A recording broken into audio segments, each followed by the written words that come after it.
একসময় ছোট্ট একটা গ্রামে থাকত রহিম নামে এক ছেলে। প্রতি সকালেই সে গরু নিয়ে পাহাড়ের দিকে যেত ঘাস খাওয়াতে। গ্রামটা ছিল শান্ত, পাহাড় ছিল সবুজে ভরা। আজকের দিনটা একটু ভিন্ন ছিল। রহিম হাঁটছিল পাহাড়ি রাস্তায়, হঠাৎ ঝোপের আড়াল থেকে একটা শিয়াল বেরিয়ে এলো।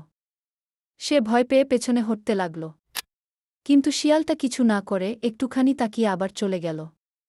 রহিম হাঁফ ছেড়ে বাঁচল। ঠিক তখনই আকাশ থেকে একটা ঝলমলে আলো নেমে এলো। আর সেই আলো থেকে বেরিয়ে এলো এক পরী। সে হেসে বলল, ভয় পেও না রহিম, আমি তোমার বন্ধু। তোমাকে পাহাড়ের রহস্যময় পথে সাহায্য করব।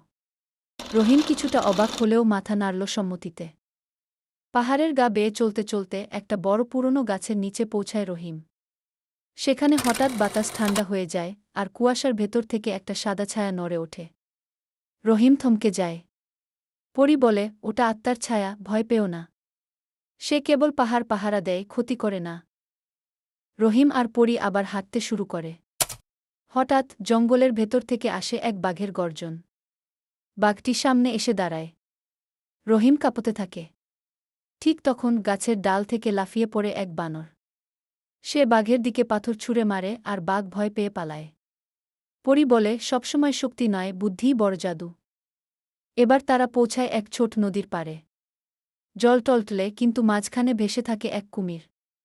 রহিম থেমে যায়। কিন্তু পরী বলে, এই কুমিরটা পাহাড়ের রক্ষাকর্তা। সে কেবল ভালো মানুষ চেনে। চলো, সে তোমাকে পার হতে দেবে। আর সত্যি, কুমির নিজেই এগিয়ে এসে রহিমকে পিঠে তুলে নদী পার করে দেয়। অবশেষে তারা পৌঁছায় পাহাড়ের চূড়ায়। সেখানে ছিল এক বিশাল ফুলের বাগান আর সোনালি আলোয় মোড়া একটা পাথর। পরী বলে, এই জায়গায় যে সাহস করে আসে তার মন শক্তিশালী হয়। তুমি এখন শুধু এক গ্রামের ছেলে না, তুমি এখন পাহাড়ের বন্ধু। রহিম হেসে বলে, ধন্যবাদ পরী। আর সেই মুহূর্তে পরী আলোর ভেতর মিলিয়ে যায়। রহিম আবার গরুগুলো নিয়ে গ্রামে ফিরে আসে। গ্রামবাসী অবাক হয়ে দেখে তার চোখে এখন সাহসের দীপ্তি। আর তার গল্প শুনে মুগ্ধ হয়ে। এইভাবে একদিন এক গ্রামের ছেলেও হয়ে উঠল পাহাড়ের সাহসী বন্ধু।